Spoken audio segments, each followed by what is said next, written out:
Mas dumami pa ang dumagsa ngayong hapon sa Quirino Grandstand 2 araw bago ang pista ng Nazareno. Ang ilan sa kanila nagmula pa sa kanilang probinsya. Ang detalye sa Balitang Pambansa ni Rod Lagusad live. Rod? Joshua, sa mga oras na ito ay nagpapatuloy pa rin ang pagsasagawa ng tradisyonal na pahalik dito sa Quirino Grandstand. Sa maghapon ay tuloy-tuloy lang ang pagdating ng mga deboto na nais makalapit sa Poong Jesus Nazareno. Galing pa sa Candelaria, Quezon ang mag-inang si Dina at Ampri. Nagpa-check up si Ampri sa PGH para sa kanyang kondisyon na cerebral palsy. At dahil nandito na sila, kanilang sinamantala ang pagkakataon at naglakad papunta sa pahalik sa Quirino Grandstand. Hindi naman mapigilan ni Nanay Dina na maging emosyonal.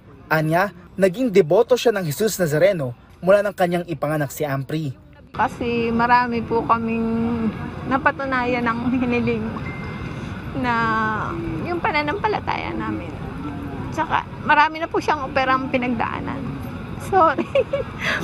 Kasi naka-4 na po siyang opera. Last year po is parang hindi na rin matutuloy kasi kulang nga financial. Pero natuloy po. Si Ampri ay nagawang makapunas sa poon sa tulong na rin ng mga iyos na malaking tulong sa kanila. Anya, masaya siya na nagawa niya ito at hindi niya ininda ang kanyang kondisyon. More opo, pagpapasalamat po. Kasi po, naoperahan po ako. Safe po ako at magaling na po yung likod ko. Kasi po may scolio po ako. Ilan lang sila sa libo-libong deboto na pumila para sa pahalik kung saan bawat isa ay may kwento, natupad na panalangin o panata. At dahil hindi natirik ang araw, mas dumami pa ang mga nakapilang deboto ngayong hapon. At kahit umuulan ay hindi ito alintana ng mga deboto. Dala ang kanilang mga payong ay hindi sila natinag sa pila, lahat ay nais makalapit sa imahe ng Jesus Nazareno. Inaasahan din bukas na masahaba pa ang pila at aabot sa bahagi ng Rojas Boulevard para sa pahalik. At kasunod na rin ang pakiusap ng simbahan na iwasan muna ang paghalik dito at magpunas na lang. Sila ho ay may dalang panyo, tuwalya, yun na lamang po yung kanilang pinapahid at hinahalikan. At meron din naman ho tayong mga bantay na ihas at ihos dito na nangangasiwa sa atin hong pagpapupugay dito. Sila ho, tinitiyak nila na wala na talagang halik. And niliitan ho namin yung butas sa likuran. So talagang hindi ho nila kakayaning ipasok ang ulo nila para makahalik. Una nang nagsimula ang pahalik kagabi matapos ang misa para sa mga volunteer. Kasabay ng pahalik, tuloy-tuloy naman ang paghahanda ng simbahan para sa isasagawang Misa Mayor sa hating gabi ng January 9 na pangungunahan ni Manila Archbishop Jose Cardinal Advincula Jr.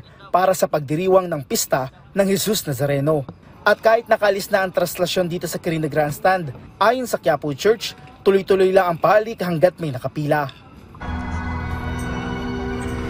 Joshua, sa mga oras na ito, dito sa may bahagi ng Quirino Grandstand, para maging maayos ang pagpasok o pagpila ng ating mga kababayan na deboto ng Jesus Nazareno, dito sa may bahagi ng Calao Street ang papasok at may special lane para sa mga senior citizen, persons with disability, may sakit at mga buntis. Matapos ito ay aakyat sila dito sa may bahagi ng Quirino Grandstand. Pero sa kasalukuyan, nagkakaroon lang ng programa dito. Matapos nila na makapunas dahil ipinagbabawal nga ang paghalik dito sa krus o dito sa paahan na bahagi ng imahe, ay lalabas sila sa may bahagi ng Manila Hotel. At base na rin sa datos ng Nazareno Operation Center, as of 4 p.m. ay umabot na sa higit 9,400 ang bilang ng mga individual na nakaisa sa tradisyonal na pahalik simula kagabi ng alas 7 ng gabi o kahapon ng Lunes. Ayon pa rin sa pamunuan ng Quiapo Church, inaasahan nila na bukas ay mas mahaba pa ang pila dahil ito na ang bisperas ng pista ng itim na Nazareno. At inaasahan nila na mula dito sa may bahagi ng Calao, ito ay mag-overflow dyan sa may bahagi ng Rojas Boulevard.